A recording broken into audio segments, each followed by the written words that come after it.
শিক্ষার গুরু দাদা ভাই দিদি ভাইকেও ধন্যবাদ, আর খ্রিস্ট সমগ্র ভাই বোনকে আমার অন্তর থেকে নমস্কার। তো এতক্ষণ কি সুন্দর সুন্দর তো বাক্য বললাম, আর বাক্যের দ্বারা কি আত্মা সব কি তেজি হয়। ভাত খেলে পেট ভরে, আর বাক্য খেলে আত্মা তেজি হয়। সুতরাং সর্বদাই যেন আমরা বাক্যেতে স্থির থাকি। তা ধরে নাও যে ঈশ্বরের প্রেম যিশু ডাকে আর যিশু গুরু যখন জগতে এলো, পরমেশ্বর পিতা যখন তাকে পাঠালো, সবাই জগতের সবাইকে বলছে যে ঈশ্বরের প্রেমটা তোমরা ধরে নাও।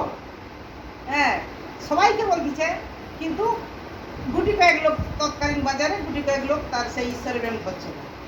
কি না, এই প্রেম হৃদয় ভরে নিলে ভরে সকল দুঃখ যায়।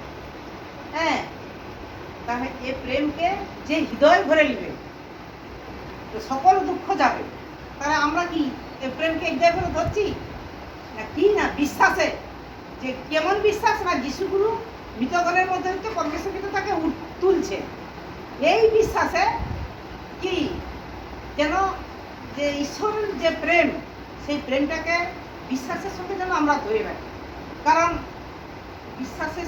বিশ্বাস যদি না থাকে, আর পরমেশ্বর পিতা তার পুত্রের দ্বারা যেসব বাক্য আমাদের মধ্যে দিচ্ছে, বিশ্বাস না করে সেসব বাক্য কিছুতেই কার্যকর হবে না। কারণ বিলাপের 3:37 বলা আছে যে প্রভুর আজ্ঞা না আসিলে কোনো বাক্য সিদ্ধ হইতে পারে না। আমাদের সব বাক্য সর্বদা কি সিদ্ধ হয়? সব সময় হয়নি। তো যদি সবসময় সমস্ত বাক্য যদি আমাদের মধ্যে সিদ্ধ হতো, তাহলে তো দাদা ভাইকে প্রয়োজনই থাকতো না। কি কিছু কিছু বাক্য সিদ্ধ হয়, যেটা জলদি প্রয়োজন।